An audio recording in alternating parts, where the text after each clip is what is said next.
Olá, está no ar mais um Alesp Cidadania e no programa de hoje vamos falar da Frente Parlamentar em Defesa dos Policiais Penais do Estado de São Paulo, lançada aqui na Assembleia Legislativa e composta por 21 deputados. Para tratar do assunto, recebemos o deputado estadual Reis, do Partido dos Trabalhadores, e Gilberto Antônio da Silva, secretário-geral do Sindicato dos Funcionários do Sistema Prisional do Estado de São Paulo. Sejam bem-vindos à Alesp Cidadania de hoje. Deputado, obrigado pela presença.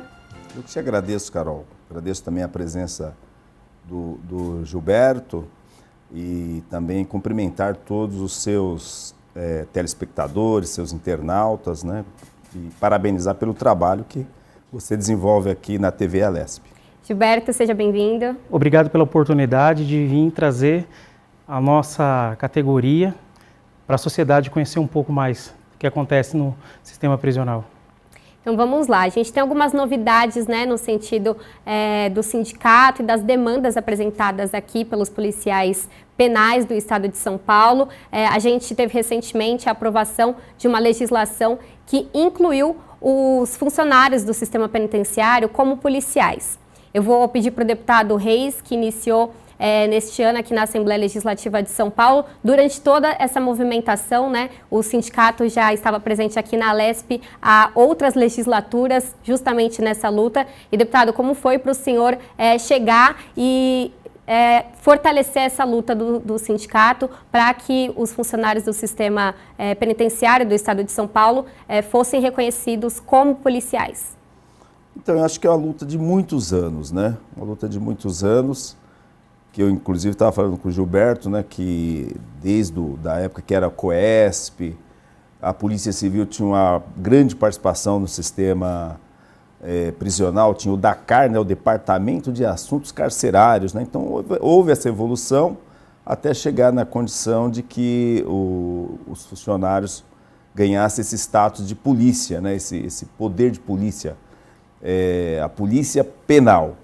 Agora ainda falta muito, né? Porque o fato de estar na Constituição do Estado, na Constituição Federal, ainda não está estruturada como polícia, com a estrutura que a polícia tem que ter, a organização dos cargos, né? Então ainda falta uma lei orgânica para disciplinar todo o sistema de polícia penal e que a gente está cobrando do atual governo, né? O quanto antes, que ele faça isso. E eles foram prejudicados agora, bastante prejudicados, quando o governo manda a proposta de aumento para a Polícia Civil, para a Polícia Militar, para a Polícia Técnico-Científica e não atentou para a Polícia Penal, né? Deixou eles no mesmo guarda-chuva dos 6%. Né? Então, é uma série de questões que a gente tem que lutar para melhorar o sistema, para estruturar o sistema, para dar as garantias que os policiais penais têm que ter, né?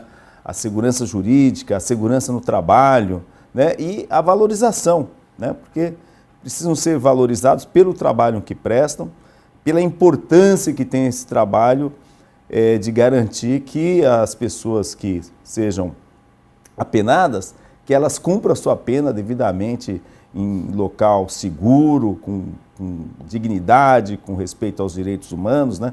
Então, tudo isso é muito importante que o governo atente para o quanto antes, né, mandar para essa casa aqui os projetos que devem respeito à questão da Polícia Penal. E, Gilberto, como o próprio deputado trouxe, né, isso é uma luta de anos, esse reconhecimento, né, dos agentes penitenciários como policiais. Isso foi, de fato, aprovado em junho de 2022. Antes da gente falar dos próximos passos, né, como o deputado trouxe aqui, há muito ainda o que percorrer nesse caminho dos direitos do sindicato de vocês.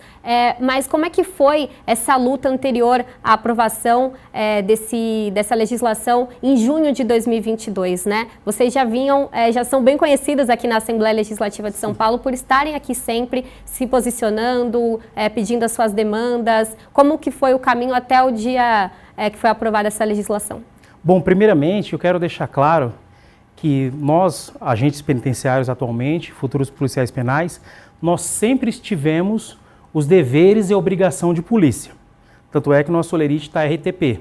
Nós sempre tivemos de obrigação, mas não tínhamos os direitos de polícia.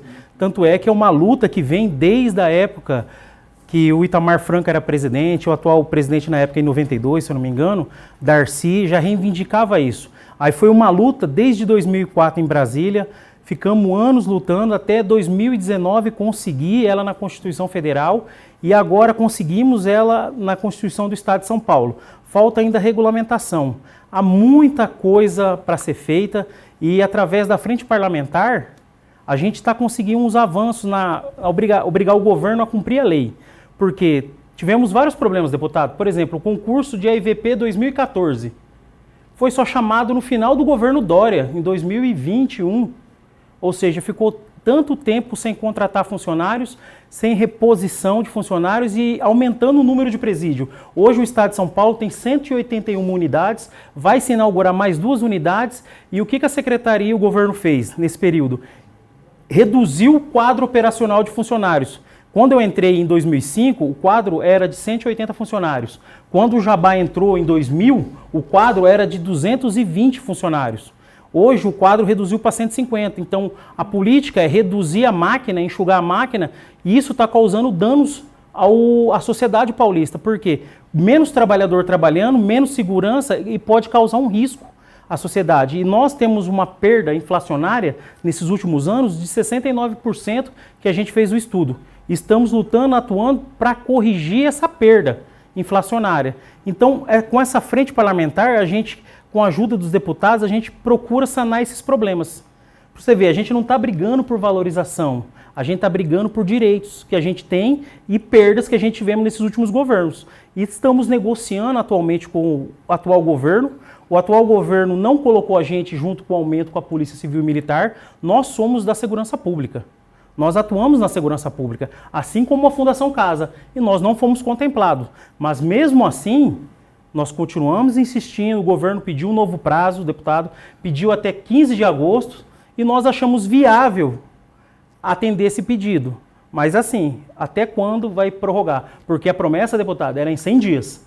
De 100 dias passou para uma nova data, e agora, mais uma vez, nós estamos dando esse voto de confiança para o atual governo, mesmo porque eles têm 6 meses de governo. Mas as promessas para a gente são de 28 anos. Assim como o Dória falou que a gente ia ser a segundo maior salário do país e não concretizou, a gente tem que ser igual uma criança e acreditar.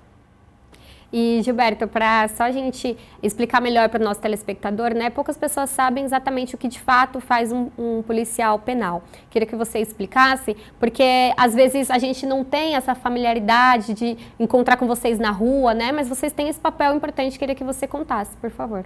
Bom, a partir do momento, é o ciclo, a pessoa vai presa, a Polícia Civil investiga, a Polícia Militar prende, o juiz faz o processo judicial, defesa, ele é julgado e condenado. A partir do momento que ele vai detido provisoriamente, ele vai para o CDP.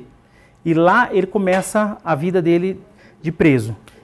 Lá é uma cidade praticamente, porque ele, mesmo apenado, com provisório ou definitivo, ele tem os direitos dele. A saúde, a educação, a capacitação, e é oferecido dentro da penitenciária. E ele tem uma rotina de disciplina. Ali o preso é obrigado a cumprir normas, deveres e cumprir a pena dele. E lá dentro, o que acontece? O Estado, ele mesmo infringe a lei com a superlotação, com a falta de funcionário. Por exemplo, o preso está com dor de dente. É raro, deputado, as unidades que tem dentista. É poucas unidades que tem serviço médico.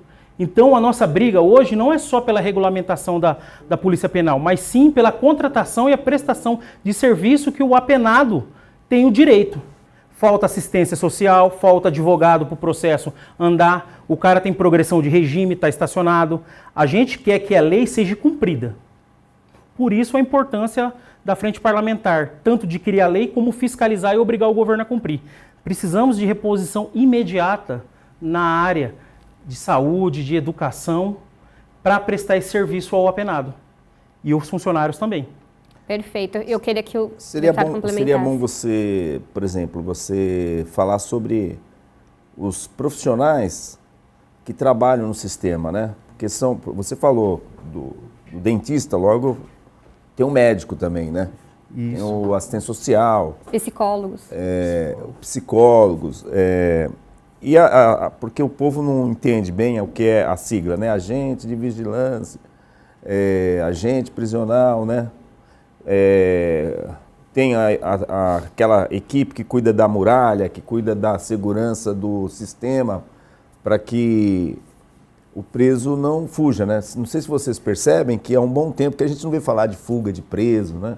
No passado era uma coisa muito costumeira, né? Volta e meia era uma rebelião, era incêndio dentro dos presídios, né? Parece que de um tempo para cá, não sei se você pode falar um pouco sobre isso também, mas de um tempo para cá a gente percebe que não tem tido essas rebeliões, ou seja, o sistema está seguro, está de tal forma seguro que já não há mais possibilidade de rebelião.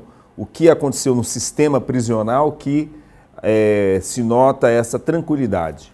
Hoje, por exemplo, nós, na parte da segurança, houve uma evolução. Hoje criou-se o GIR, Grupo de Intervenção Rápida. Então, na parte da segurança, qualquer indício de motim, indisciplina, tumulto, balbúrdia, o GIR atua rapidamente. Antes, como era? Era chamado choque da Polícia Militar.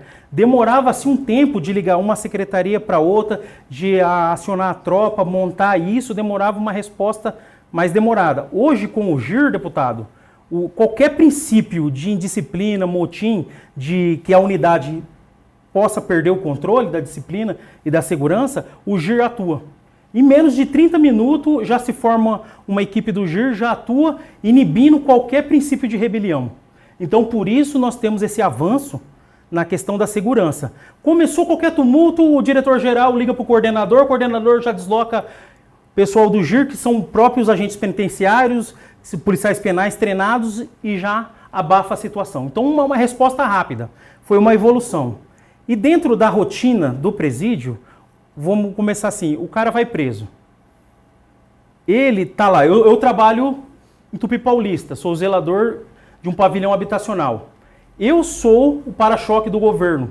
É para mim que o preso vai fazer as demandas, as cobranças. Então ele vem através de mim pedir atendimento. Ele tem direito ao atendimento médico, qualquer doença que ele comece a manifestar, dor de cabeça, dor de dente, ele vai procurar um atendimento. Vai passar pelo funcionário, o funcionário vai informar o setor de enfermaria, que tem dentista, enfermeiro, clínico geral, psiquiatra. E se não tiver na unidade, a unidade vai agendar um especialista fora, que é um trâmite de segurança. Então o preso ele tem os direitos dele, a saúde. Ele tem, por exemplo, assistente social para se comunicar com a família. Ele tem psicólogo para ver o comportamento, para fazer a evolução penitenciária, que é aquele... Eu esqueci o nome, quando pede a avaliação do preso, da conduta dele. Ele tem direito a se capacitar, a educação, a maioria chega praticamente analfabeto. Lá ele consegue fazer o ensino fundamental, lá ele consegue fazer o ensino básico. Lá na unidade prisional, ele pode trabalhar na cozinha, na infraestrutura, na limpeza. Então tem uma rotina. E é isso. Agora, precisa essa de funcionário. estrutura, ela está em todos os presídios têm essa condição de dar ensinamento, ensino fundamental, estrutura de atendimento psicológico, saúde, quer dizer, todo o sistema, todo o presídio, todo o centro de detenção, por exemplo, tem lá um médico, tem o laboratório, tem todo esse atendimento. Ou, muitas vezes, você tem que deslocar o preso para outro lugar, que isso é um perigo, né? Ter que fazer escolta. Que também é responsabilidade de vocês, a escolta, Isso. né? Era para ser dessa maneira, deputado, mas a maioria das unidades não possui esse corpo. E quando o preso tem um problema de saúde e não tem um médico, um enfermeiro, ele tem que ser deslocado, mas com escolta, ou até o momento, agora, começou os AIVP a fazer a escolta para o interior, que antes era a Polícia Militar, os AIVP só faziam na capital, mas mesmo assim, o número de AIVP ainda é pouco para suprir toda a escolta do Estado de São Paulo. Mas quando a unidade não tem o quadro médico para atender, tem que se deslocar para a rua. E hoje todo o Estado está sendo coberto pelos AIVP, só que foram muito poucas chamadas do concurso. Ainda falta muito funcionário para suprir as demandas. Já teve caso de arrebatamento? Como seria esse arrebatamento? O preso sendo conduzido para outro local, ser arrebatado no meio do caminho? Nesses últimos anos, não. Não. Não houve esse incidente. Houve sim. Um preso muito perigoso, um preso.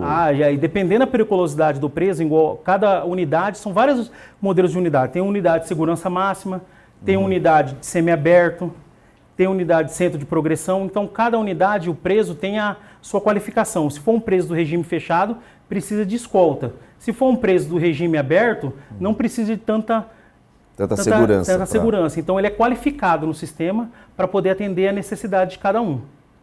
E, deputado, eu queria que o senhor falasse justamente desse papel da Frente Parlamentar em atender as demandas desses agentes penitenciários, né? Porque, pelo que a gente falou, há aí muitas funções que são supridas por vocês e também há uma questão da defasagem que você trouxe do chamamento do concurso público. Deputado, como a Frente tem se comportado para receber essas demandas, para repassar para o Executivo e trabalhar aqui no Legislativo para atender tudo isso? Olha, a ideia da Frente é realmente e debatendo todo o sistema prisional, né? E ver dentro daquilo que precisa produzir leis, né? Cobrar, porque tem certas questões que é de competência do Executivo, né? A organização administrativa, ela cabe ao governo, ao governador fazê-la, né? Então nós estamos vamos identificar os problemas que tem, a falta de legislação, aquilo que for competência nossa, nós vamos fazer os projetos de lei, e aquilo que for competência do governo, nós vamos indicar ao governo que ele o faça, né? E também, de forma, assim, parlamentar, né? Porque é uma frente parlamentar, é trazer o debate, é trazer o tema para essa casa, né? Para que os deputados possam se apropriar da temática, porque eu vejo o seguinte, tem questões que o legislador está distante dela, né? Existe o problema, existe todo um sistema, mas o legislador, e às vezes até pela composição legislativa, né? Por exemplo, era importante que nós tivéssemos aqui um policial penal, deputado, né? Para também ajudar, contribuir, né? E aí, eu até vi que o Jabá foi candidato, não se elegeu, mas é uma coisa para se pensar no futuro que essa categoria possa ter, sim, como tem a Polícia Militar aqui, seus representantes, agora tem a Polícia Civil, eu aqui que sou um integrante dos quadros da Polícia Civil, o delegado Olim, a delegada Graciela, então pessoas que conhecem bem o sistema e é uma coisa de Estado, é um sistema, tudo que envolve polícia, né?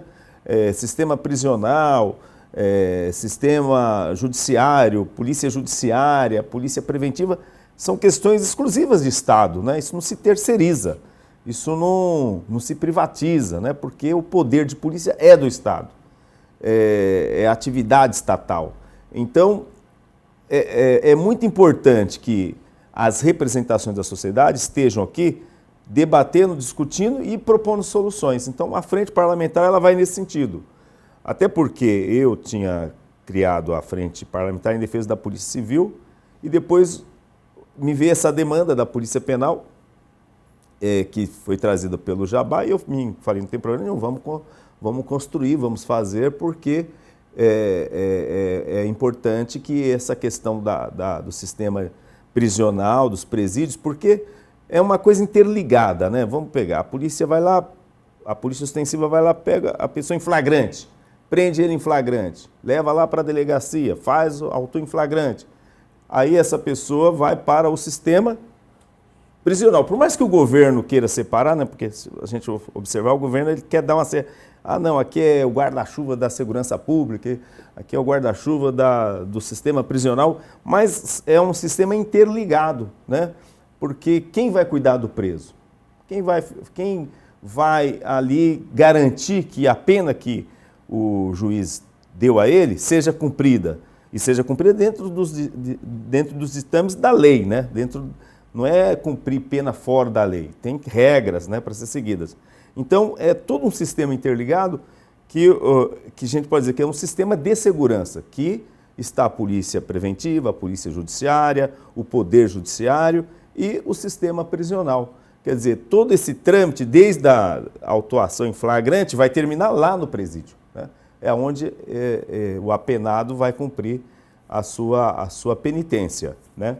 Então, a frente parlamentar ela vai nesse sentido, de debater, de fiscalizar. Está funcionando adequadamente? Quando eu faço essas perguntas para o Gilberto, é para saber se o sistema funciona adequadamente, as falhas que tem no sistema, os riscos que tem no sistema, os riscos que tem aos funcionários.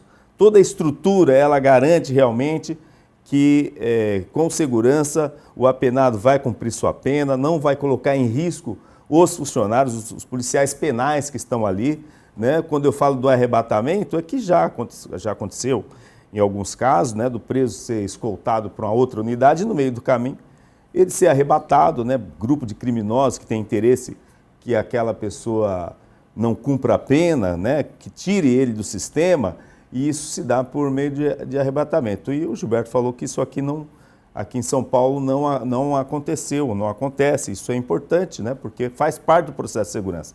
Então, a frente ela vai se debruçar nessas questões da produção legislativa e também da fiscalização.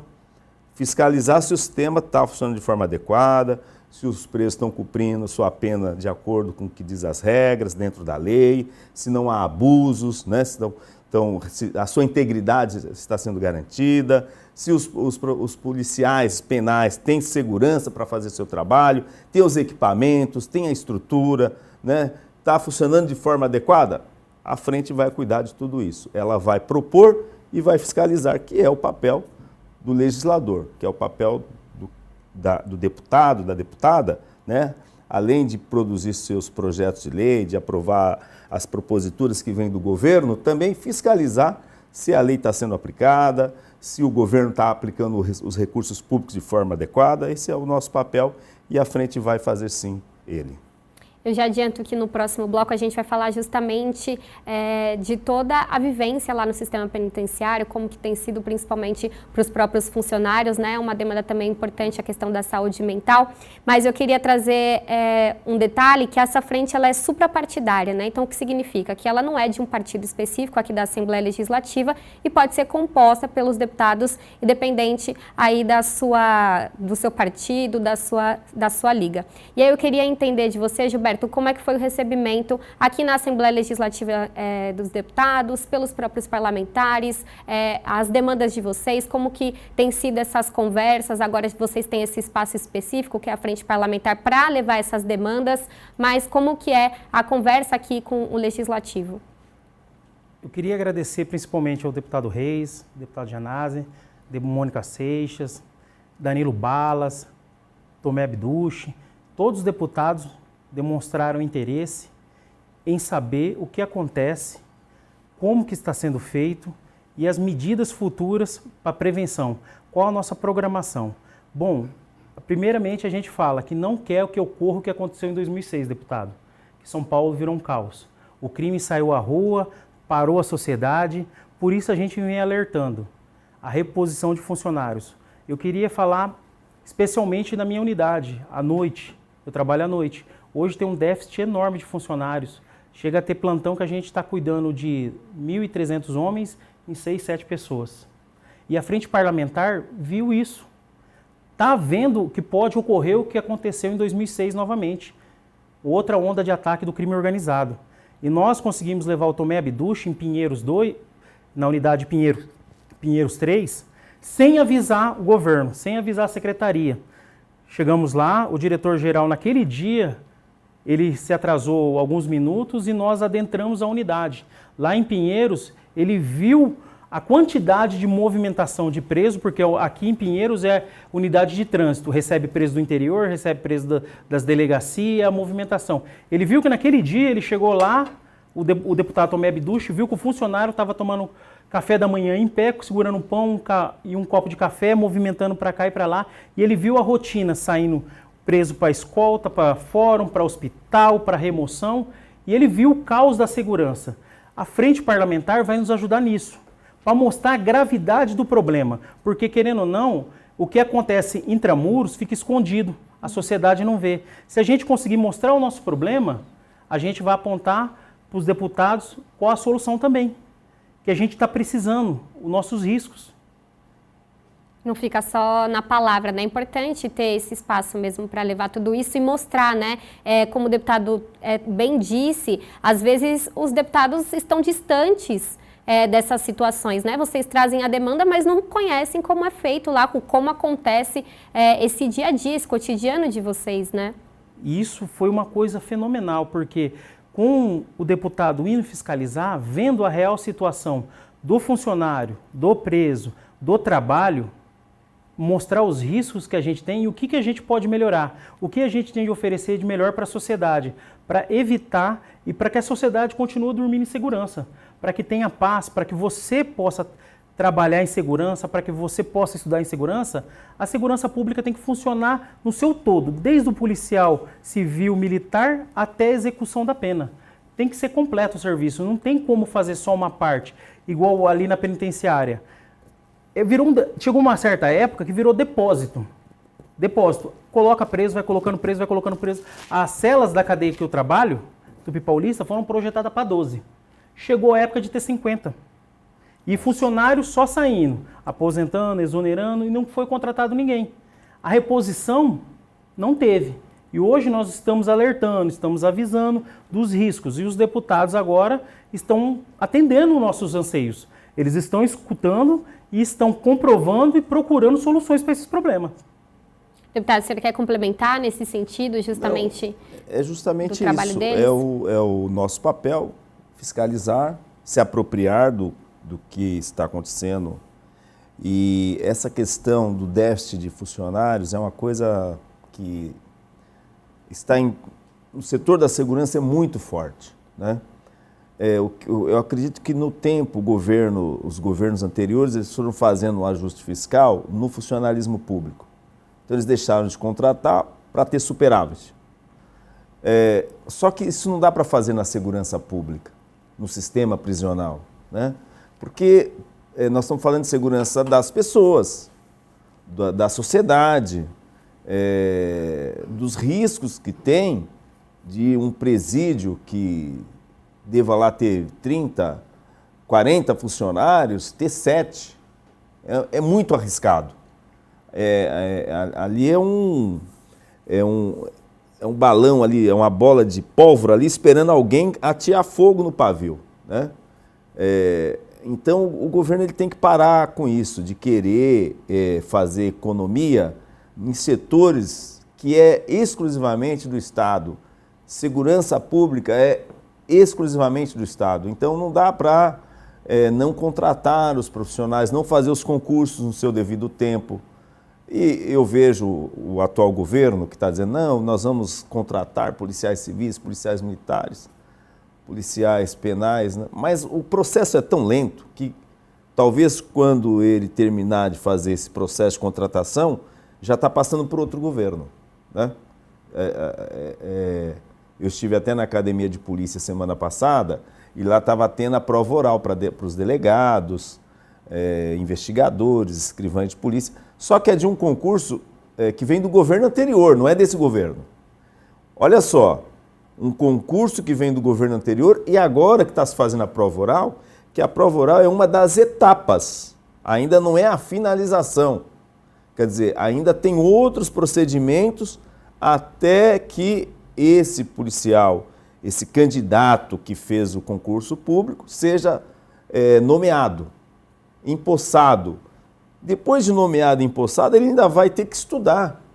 Quer dizer, ele vai ficar 1 ano na academia. Quer dizer, esse candidato que vem de um concurso de um governo anterior, nós já estamos aí há 6 meses da gestão do Tarcísio, do governador Tarcísio.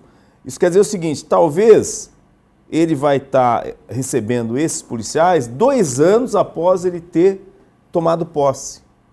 É um processo, né, bem devagar, burocrático. Muito burocrático e tem que ser assim. Eu até acho que pode reduzir o tempo, né? Mas você não pode abrir mão de investigação social.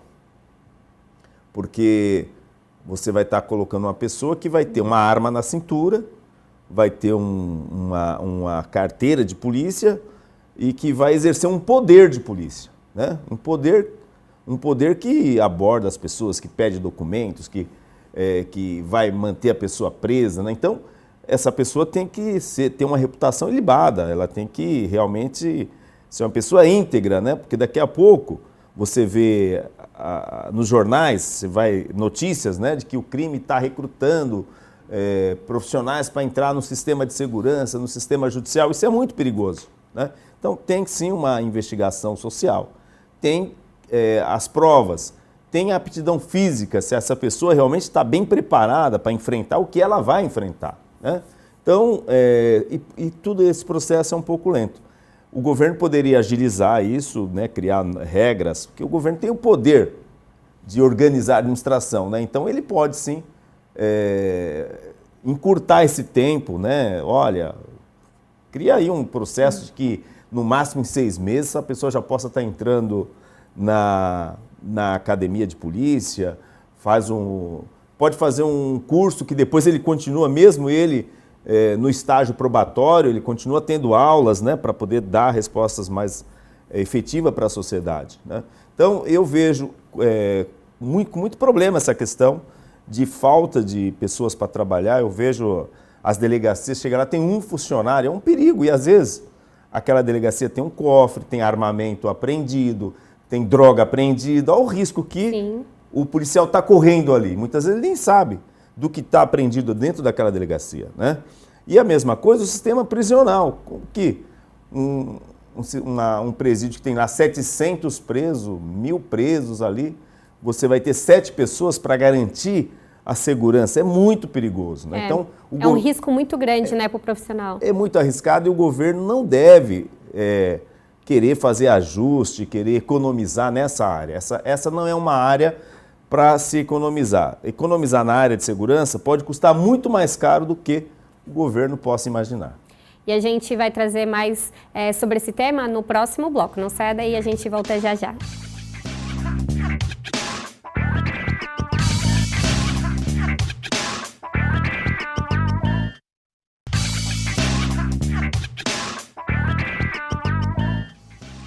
O Alesp Cidadania está de volta falando sobre segurança pública aqui do estado de São Paulo. A gente recebe o deputado estadual Reis e também o Gilberto Antônio da Silva, secretário-geral do Sindicato dos Funcionários do Sistema Prisional de São Paulo.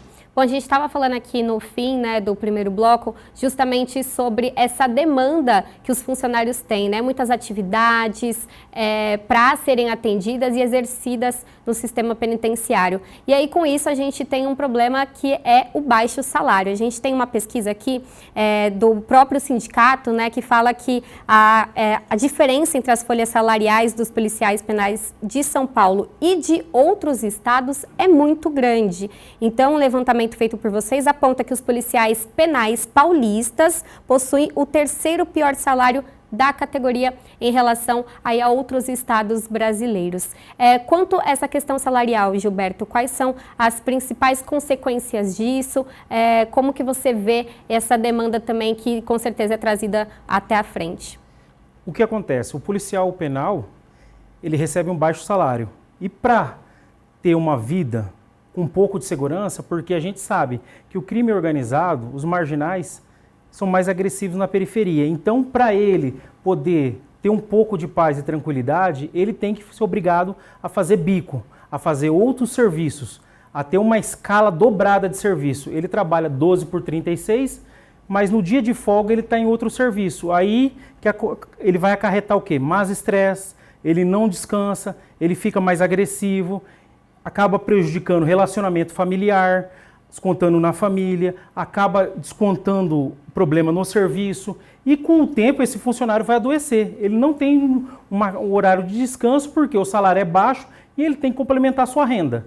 Então isso faz com que o funcionário adoeça. A baixa quantidade de funcionário, tanto porque o pessoal vai aposentando, vai exonerando, o que acontece? O policial penal ele é obrigado a acumular vários cargos, várias funções. Eu sou contratado na área segurança, mas eu tenho que me deslocar às vezes como motorista.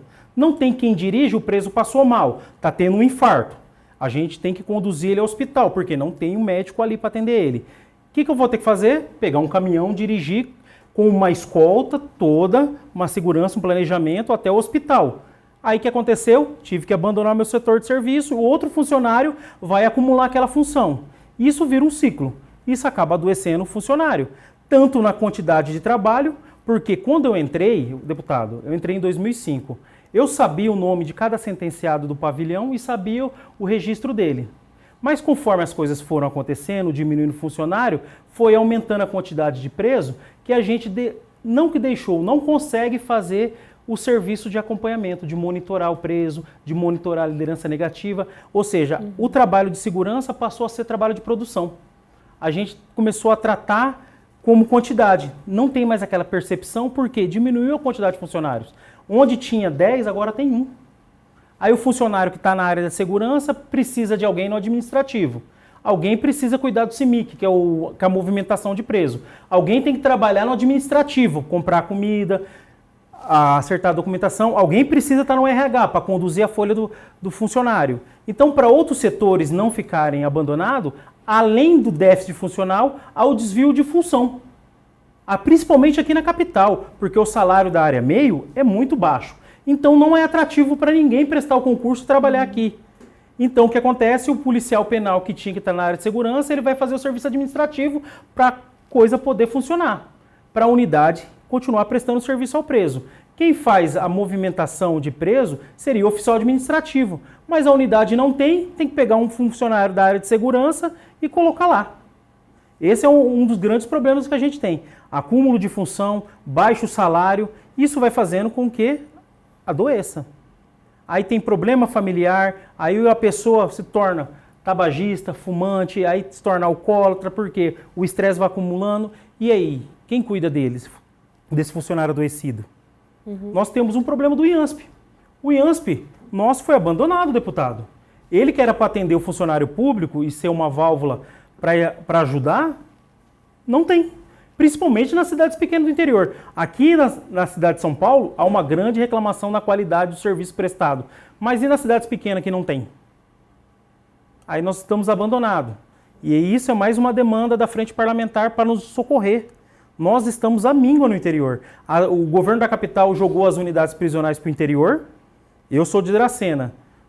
Lá não tem um hospital penitenciário. Aí, onde está o hospital penitenciário? Aqui em São Paulo. Tem que deslocar o preso de lá aqui porque não tem hospital penitenciário. O servidor, lá que fica doente, só tem o hospital do servidor na capital. Então temos esse problema do abandono do Estado. Precisamos tanto da melhora no hospital do servidor para os funcionários, quanto um hospital no interior para atender os presos. Porque toda vez que tem uma emergência, a gente sobrecarrega a rede pública. Sim. E como você explica isso para o cidadão de bem que está lá aguardando ser atendido, o preso passa na frente? Porque é prioridade, a segurança.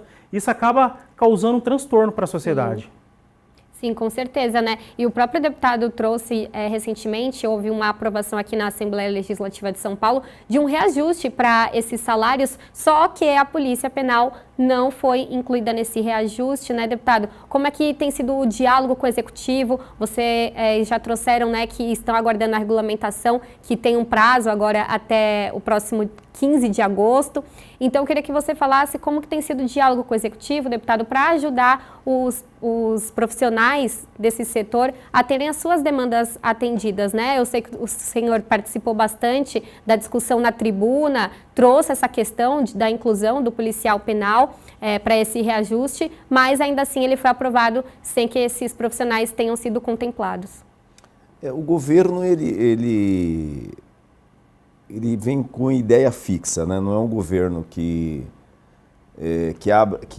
tenha abrido algum espaço para poder ampliar determinados projetos que ele manda para cá, né? Ele manda com aquela ideia fixa e bate o martelo e ele constitui uma base de sustentação aqui que tem sido suficiente para aprovar as suas vontades, né? Mas nem sempre a vontade do governo é a vontade do povo, né? Eu sempre digo, os deputados, eles são representantes do povo. É como se aqui nós tivéssemos mais de 45 milhões de pessoas representadas nos 94 deputados. Quando o povo foi à urna e os escolheu, não os escolheu para negociar com o governo. Não escolheu eles para se ajoelhar perante o governo, né? escolheu eles para fazer a vontade do povo. Então, você tem aqui um segmento que é os policiais penais, faz parte do povo. Policiais civis, policiais militares, faz parte do povo. Todos eles foram à urna e escolheram seus representantes.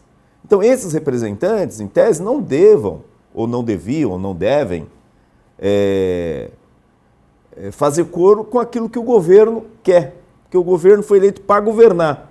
E o povo foi eleito para dizer o que o governo tem que fazer. Não o governo dizer o que o povo tem que fazer, né? Então, há uma inversão aqui, quando o governo faz o seu processo de cooptação dos deputados, e ele vai cooptando. Não, tudo bem, tem o partido do governo, mas os outros, nem todos são o partido do governo. O partido do governo elegeu, na sua coligação, aí, os 25, 26, 27 deputados no máximo. Tem vários partidos que não eram, que não estavam na coligação, que não eram apoiadores desse governo, que inclusive tiveram candidatos a governador e hoje se aliaram ao governo Tarcísio. E isso é muito ruim, porque essa casa ela poderia ter reformulado o projeto, o 102, por exemplo, o 75, e dado resposta para os policiais penais nessa reformulação, né? O parlamento é que dá a última palavra, não é o governo que dá a última palavra. E por que o parlamento dá a última palavra? Porque o parlamento é o povo. Então o povo sempre dá, ou sempre deve dar a última palavra, ou sempre dará a última palavra, né? Em tese, a lógica seria essa. Só que é uma inversão dessa lógica, em que o governo manda e impõe a vontade dele. Não é 6%, é 6% e acabou. Então não houve essa margem de negociação para poder incluir a Polícia Penal, inclusive eu fiz uma emenda estabelecendo as mesmas regras da Polícia Civil e da Polícia Militar para a Polícia Penal, né? Um aumento médio de 20,5%, 20,5%, que é o que foi dado para as outras polícias, em que pese que houve uma hierarquia salarial, né? Uns ganharam mais, outros ganharam menos, mas na média geral nós estamos falando de 20,5%. Então nós fizemos uma emenda estabelecendo esses mesmos valores para a Polícia Penal. O governo não aceitou a emenda, né? Nós tentamos resolver a questão do oficial administrativo, que o Gilberto traz aqui. É um problema a questão do oficial administrativo, porque o oficial administrativo não é polícia, não será. Não será a Polícia Penal, o que está lá na Polícia Penal, não será a Polícia Civil, o que está na Polícia Civil, e não será policial militar, o que está na Polícia Militar. Então nós temos os oficiais administrativos que trabalham na Polícia Civil, na Polícia Penal, na Polícia Militar, e que tem um grande problema salarial, né? Porque eles ganham R$690. Aí você tem que complementar com abono para chegar ao salário mínimo regional. Então são todas questões que foram trazidas aqui e que nós colocamos proposta para resolver. A casa aqui teve propostas para fazer com que esses profissionais tivessem seus pleitos atendidos. Mas o governo, ele simplesmente disse não, ele ignorou, né? E isso é um prejuízo nas carreiras, porque você pega a Polícia Penal, ela precisa lá do oficial administrativo. Agora, o oficial administrativo, hoje, se abre um concurso aí para oficial administrativo, ninguém quer, porque quem é que vai querer ganhar um salário desse? E correr os riscos, porque você está dentro do sistema prisional, você está correndo o risco, né? E a própria insalubridade, principalmente dos oficiais administrativos da Polícia Civil, que o departamento médico reduziu do grau máximo para o grau mínimo. Quer dizer, o policial já tem um salário, o oficial administrativo já tem um salário ruim. Aí ele tem lá a insalubridade, que dá R$785, que dá uma complementação salarial. Aí numa canetada, ele sai de 785 para 196, né? Então, todas essas questões nós levamos à tribuna, denunciamos, fizemos projetos de lei, tem vários projetos de lei de minha autoria nesse sentido, né, para poder corrigir. Agora, a velocidade da casa não é a velocidade até da produção dos projetos, e não é a velocidade do povo, né? Então, aqui tem uma velocidade que não é aquela que eu acho que deveria ser a mais adequada para buscar a solução dos problemas. O que nós temos é a tribuna para falar e nós estamos usando bem a tribuna, né? Essa questão que o Gilberto traz. Falta de funcionários. escalas extras, baixos salários, bico, porque não tem jeito. O policial trabalha lá numa escala 12/36, na folga dele ele vai fazer o bico. Isso causa um estresse. Então o policial está estressado. E aí nós temos um grande número de suicídios, tanto na Polícia Militar, na Polícia Civil e na Polícia Penal. Então, há necessidade de se constituir um programa de saúde do policial. Programa de saúde do policial civil, um programa de saúde da Polícia Militar, um programa de saúde da Polícia Penal. A Polícia Militar ainda tem um hospital, que é o Hospital Militar, que atende com exclusividade os policiais militares. A Polícia Civil não tem, a Polícia Penal não tem. Eles vão ser remetidos para o Hospital do Servidor Público. E o Hospital do Servidor Público, ele atende com igualdade a todos. Se o serviço é ruim para todos, né? Inclusive, nós formamos aqui, Gilberto, a Frente Parlamentar também em defesa do IANSP e do Hospital do Servidor Público, porque tem muitas reclamações, o atendimento não é bom, o interior não está assistido, não há assistência médica para quem está no interior. Imagine você, o policial ter que deslocar quilômetros para ter um atendimento no Hospital do Servidor, aqui na Pedro Toledo, né? No centro de São Paulo, na região da capital. É muito distante, quer dizer, não há. E depois, nós, inclusive agora na LDO, na Lei de Diretrizes Orçamentárias, nós conseguimos colocar no texto uma emenda de minha autoria, inclusive, e de outros deputados que também propuseram, e aí virou uma subemenda, né, de que o governo complemente os gastos do servidor, quando os recursos, nós colocamos para o governo colocar paridade, porque hoje, esse ano, por exemplo, vai se arrecadar 1 bilhão e 900 milhões para o Hospital do Servidor. Em tese, o governo tinha que colocar 1 bilhão e 900 milhões. Se o governo colocasse essa paridade, ele colocasse a parte dele, a contrapartida, nós teríamos um serviço de excelência para os servidores públicos. Mas hoje se aumentou a contribuição dos servidores, os servidores estão pagando mais para poder ter a assistência médica, o governo não põe a sua contrapartida, então só está funcionando com dinheiro próprio dos servidores, mas é o governo que administra o Hospital do Servidor, né? Está lá no guarda-chuva da Secretaria de Gestão. Só que o governo não está pondo a sua contrapartida. Bom, se o governo não põe a sua contrapartida, então é melhor que o governo deixe que os próprios funcionários administrem o servidor, porque não tem nexo o funcionário por bancar o servidor, o governo não dá a sua contrapartida e ele ainda fica o dono da gestão dos recursos que são nossos, que são os recursos dos servidores. Então, em tese, o governo tem que pôr a sua contrapartida. Se o servidor coloca lá 1 bilhão e 900 milhões, o governo também tem que colocar 1 bilhão e 900 milhões. E tem que levar o serviço de qualidade ou conveniar hospitais no interior para que os servidores públicos que estão lá no interior, os policiais penais, os policiais civis, né, possam ter acesso à saúde no interior, não ter que se deslocar. Se você fizer uma visita lá para o Hospital do Servidor, não sei se você já foi lá, você vai ver a quantidade de pessoas em filas quilométricas ali para ser atendidas, né? Então o atendimento é muito ruim. Então nós temos que trabalhar nessa lógica, nessa frente também, que você trouxe aqui, que é a saúde do servidor público, é cobrar que o governo faça o seu papel. O governo não consegue cuidar da saúde do servidor, ele paga salários ruins, ele não contrata funcionários, ele sobrecarrega os funcionários e sobrecarrega policiais, né? Que o grande problema, você sobrecarregar médicos, policiais, é muito problemático isso, porque a vida das pessoas, muitas vidas estão na mão dessas pessoas.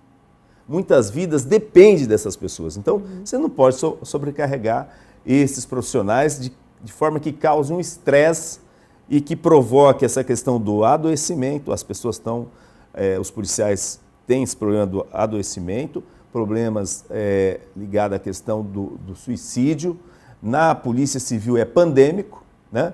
Na Polícia Militar e na Polícia Penal. Então, a frente ela tem que debruçar sobre todas essas questões, fazer as cobranças, e a gente está propondo, do ponto de vista do papel do legislador, de dizer para o governo, olha, governo, é isso que precisa ser feito, nós temos feito. Agora, essa maioria que o governo constituiu aqui é que eu acho que é um retrocesso para a sociedade, porque é uma maioria cooptada, né? O governo os cooptou.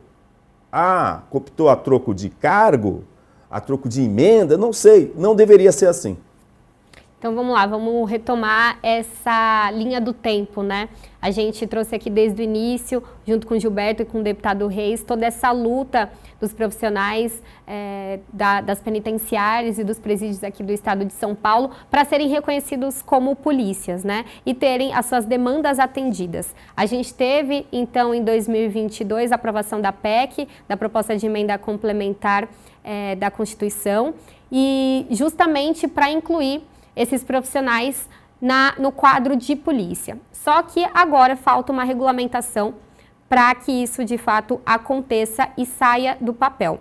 Como vocês trouxeram, há uma expectativa para que esse projeto chegue aqui na Assembleia Legislativa de São Paulo para análise e aprovação do Legislativo até o dia 15 de agosto. Mas o que se espera é que venha nessa regulamentação? Gilberto, queria que você contasse como que funciona isso, o que esse texto vai trazer, o que ele precisa trazer para atender, de fato, as demandas de vocês. A gente tem um caso também que é bacana de citar, que é a questão do próprio armamento, né? O governo do estado de São Paulo, ele não disponibiliza, apesar de vocês terem esse porte de armas. Isso também pode vir junto nessa regulamentação da categoria de vocês? Como isso vai funcionar? Bom, primeiramente o governo tem que dar capacitação. Tem que capacitar todos, treinar todos para poder dar o porte de arma. Hoje o porte nosso é particular. Quem tem arma é particular, comprou com o seu dinheiro particular. Nós esperamos que na transformação da Polícia Penal o governo dê material técnico, dê EPIs de segurança e dê qualificação profissional para poder atuar. E na questão da regularização, deputado, imagina só como que eu vou explicar para o motorista que está junto comigo na escolta, que corre o mesmo risco que eu, que ele não vai receber o mesmo salário que eu. Que ele vai receber um salário, às vezes, 1/3 do que eu ganho. Sendo que ele corre o mesmo risco, está no mesmo ambiente, está com a mesma proximidade que o preso que eu. Então, essas coisas a gente está esperando o governo mostrar a legislação, como que vai ser essa lei para poder falar. Até agora o governo não mostrou, não divulgou como está sendo. E a gente está pedindo algumas medidas simples. Por exemplo, agora, deputado, olha só como que a secretaria nossa complica as coisas. O senhor estava falando do policial, quanto tempo ele demora para se formar. Mas aqui, na nossa escola EAP, o cara tomou posse, ele vai para determinada unidade. Ele está trabalhando, por exemplo, em Pinheiros. Aguarda a chamada do curso. Ele fica trabalhando fora da área da segurança, no administrativo, tudo bem. Aí ele chamou para fazer o curso. Vai para a EAP, faz o curso. Quando ele fez o curso, aí ele vai ser deslocado para outra unidade. Ele não volta para aquela unidade. Aí ele fica aguardando provisoriamente a vaga definitiva. Isso chega a demorar 1, 2, 3 anos. No caso das mulheres, demorou 5 anos. Aí agora chama o cara novamente depois de um tempo para escolher a vaga definitiva. Ou seja, ele já trabalhou em 3 unidades. E devido ao salário ser baixo, como que ele resolve a vida dele? Se ele não tem moradia fixa, se ele tem que ficar se deslocando. E a maioria é do interior, que vem para cá e reside lá. Então, uma das coisas que a gente já pede é que na hora que o cara vai tomar posse, já escolha a vaga definitiva. Que esteja previsto na lei, já que o cara tem que escolher a vaga, para ele não ter essa sobrecarga. Por exemplo, você vem e faz um contrato em São Paulo de aluguel de 6 meses. Você fica 2 naquela unidade. Aí você se desloca para outra unidade, aí você muda. Então, na legislação, a gente já quer uma transparência, uma especificação do que vai acontecer. E até agora, estamos aguardando o governador mandar esse projeto-lei, para a gente poder analisar, sugestionar as mudanças e incluir os nossos pedidos. São coisas assim, não se prende só ao salário, mas se prende à forma de administrar. A LPT nossa tinha LPTR, LPT especial. Aí imagina você estar numa lista para ir de transferência. Eu moro no interior, estou trabalhando na capital, fico agoniado para ir embora para o interior. Aí você vê, você está numa lista, a outra lista roda, a sua não roda, e o critério muda a cada instante. Então, sem essa legislação clara, transparente, isso adoece o servidor. Tem servidor que tem que se deslocar para ver a família 700 quilômetros. Aí ele tem que planejar a viagem, porque o custo é alto. A passagem hoje para a minha cidade está em torno de R$250, só de ida. E de volta, o salário inicial aqui é 3.200, líquido. Imagine só, numa viagem você gastar R$500. Aí você tem que manter a sua residência lá no interior, tem que manter uma residência aqui na capital. Aí você faz um contrato de aluguel temporário aqui e se desloca para outra região. E você tem que honrar o contrato de aluguel, pagar a rescisão de aluguel. Então, essas coisas têm que ser vistas e tem que ser um carinho especial para favorecer aquela pessoa que, já que não tem um salário alto, não gaste mais. Mas o governador tem que mostrar como vai ser esse projeto-lei. Até agora ele mandou aguardar até o dia 15. E esperamos que, com a frente parlamentar, a gente possa debater e discutir algumas mudanças, que a gente sabe que não vem perfeito. A gente tem que ajustar com o tempo. E tem que contemplar os nossos desejos. Tem que contemplar a melhoria para a prestação de serviço para a sociedade paulista. A gente não pode deixar vir do jeito que ele é. Porque, desculpa eu falar, o coronel está lá, o coronel não é um funcionário de carreira, ele não sabe como funciona o pavilhão, ele não sabe como funciona a tratativa com o preso, ele não sabe nada, ele está mandando, a gente está obedecendo. E sempre tem um choque. Tem um choque porque precisamos de alguém que seja da função, da carreira, que saiba o problema, que possa criar leis, normas, sabendo o que está falando. Então a gente está aguardando. 15 de agosto foi a promessa, deputado. E, deputado, quais são os próximos passos, então, para essa frente parlamentar, né? Justamente está nesse aguardo do projeto de lei para regulamentação da categoria. O que mais o senhor pretende aí, como coordenador dessa frente, nos próximos meses e aí anos agora de trabalho também? Nós vamos, no mês de agosto agora, abrir a discussão sobre essa questão da lei orgânica da Polícia Penal. Nós estamos cobrando do governo o texto, mas a gente quer abrir o debate. Isso aí que ele falou é muito importante, né?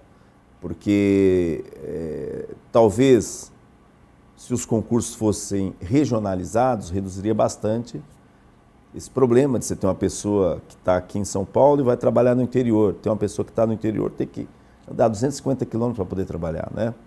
E como os presídios foram para o interior, né, depois com o fim do Carandiru, várias cidades receberam os presídios, né? E para o policial penal se deslocar, se a gente for entender só quanto custa um pedágio hoje, né? Quer dizer, o salário, se ele for de carro, ele não consegue pagar os pedágios. E se ele vai de ônibus também, a passagem é cara. Então, como que o governo enxerga isso aí? Né? Porque o governo é muito fácil, ele tem um funcionário lá, ele não quer saber o que aconteceu, né, para aquele funcionário chegar lá, né? Qual foi o caminho, as dificuldades, né? A questão das permutas, né? Eu vejo que tem muita dificuldade, de muitas vezes os policiais penais querem permutar para ficar mais próximo de suas casas.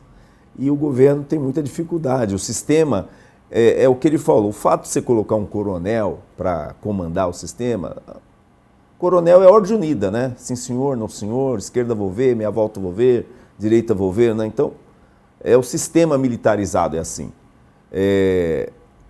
Nem sempre ele é o conhecedor, né?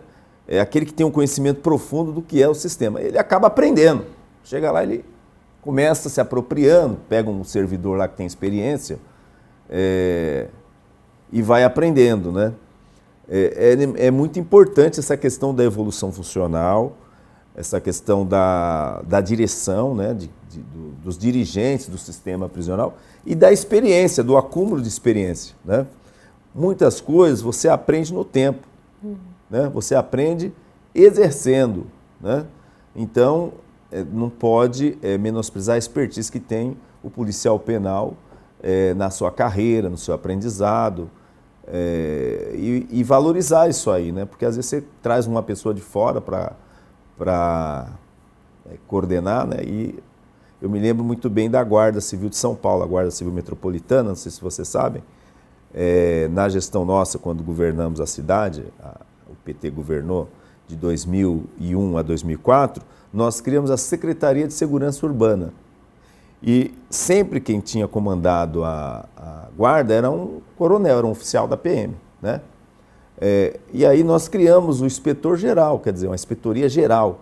Quem vai comandar a guarda? Um inspetor de carreira, né? Uma pessoa que é da carreira, que ascendeu ali, chegou no topo. E a Secretaria de Segurança Urbana vai cuidar das questões políticas, né? Então esse reconhecimento da carreira é muito importante. A valorização, o acesso, a organização, como tem que ter promoções, tem que ter ascensão, né? Então tem que ter um plano de carreira, tem que estar na lei orgânica, o plano de carreira, a questão do subsídio, porque não vai ter jeito, né? Porque se formou uma nova polícia, a Constituição Federal estabeleceu que ela deva ser remunerada por subsídio. Então, agora como que vai ser esse subsídio, né? Não pode nivelar por baixo, porque o subsídio não tem quinquênio, não tem sexta parte, não tem certas questões que hoje a composição salarial é feita, né? Então você tem lá, hoje você tem o RTP, você tem o padrão, o RTP, e aí você tem a cada 5 anos 5%, depois de 20 anos a sexta parte.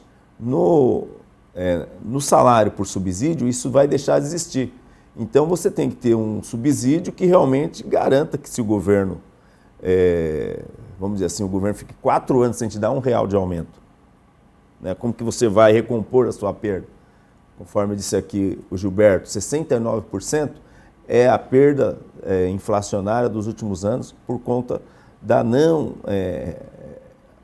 do não aumento, né? Quer dizer, os governos não deram essa recuperação para eles, e não deu para a Polícia Civil, não deu para a Polícia Militar, né? Em que pese que agora com esse aumento que foi dado, com mais do que o João Agripino Doria deu, você deu uma aproximação desses 69%, quer dizer, ainda deve estar faltando uns 30% para atingir ele, mas foi menos pior do que a situação da Polícia Penal, né?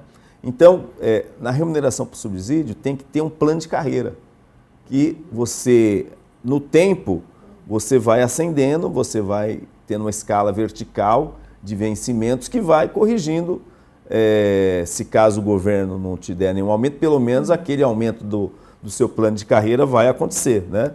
Não pode ser nivelado por baixo. Subsídio nunca deva ser nivelado por baixo. Como eu acabei de apresentar um projeto aqui também de subsídio para a Polícia Civil. E a Polícia Civil, ela elogiou o projeto, né? Porque nós temos um sistema de subsídio pensando no que é a Defensoria Pública, né? Do que é o teto do governador e do que é a entrada hoje do delegado de polícia, do investigador de polícia, do escrivão de polícia. Então, essa questão salarial na lei orgânica, a questão da remuneração, a aquisição a ascensão nos cargos, tudo isso tem que ser pensado, debatido, e a gente quer iniciar nesse mês de agosto esse debate sobre essa reestruturação da Polícia Penal. Tem uma ideia minha, que inclusive eu vou apresentar um projeto, que é criar subsídio para a compra de armas. Outro dia eu estava falando isso, aí o deputado falou, você quer criar o Bolsa Arma? Não é criar Bolsa Arma. É porque o policial, quando ele se aposenta, ele continua policial. Aí o governo vai lá e retira a arma dele, né? A arma é um patrimônio do Estado. Então, aquela arma que o policial militar usa, que o policial civil usa, é um patrimônio do Estado. E que eu entendo que a Polícia Penal deva ter também a sua arma, né? Concedida pelo Estado. E isso é uma coisa que também a gente está debatendo na questão da lei orgânica, mas que o governo pudesse criar um sistema de subsídio para a compra de armas também. Porque quando você terminar o seu período na polícia, você trabalhou 35 anos, você vai se aposentar, aí você vai lá e entrega a sua arma, porque a arma não é sua, é do governo, né? E os policiais que no tempo compraram sua arma, ele vai ter sua arma para usar, sua arma particular. Mas nem todos conseguiram, nem todos tiveram condições financeiras para comprar uma arma, né? Só que quando o policial se aposenta, o que ele ganha na carteira dele? Continua lá a denominação do cargo dele, né? Então se ele é um delegado de polícia, continua lá, delegado de polícia. E vai ter um Azinho pequenininho na carteira, que é o A de aposentado. Então, se o bandido pega ele com aquela carteira, acaba matando ele, né?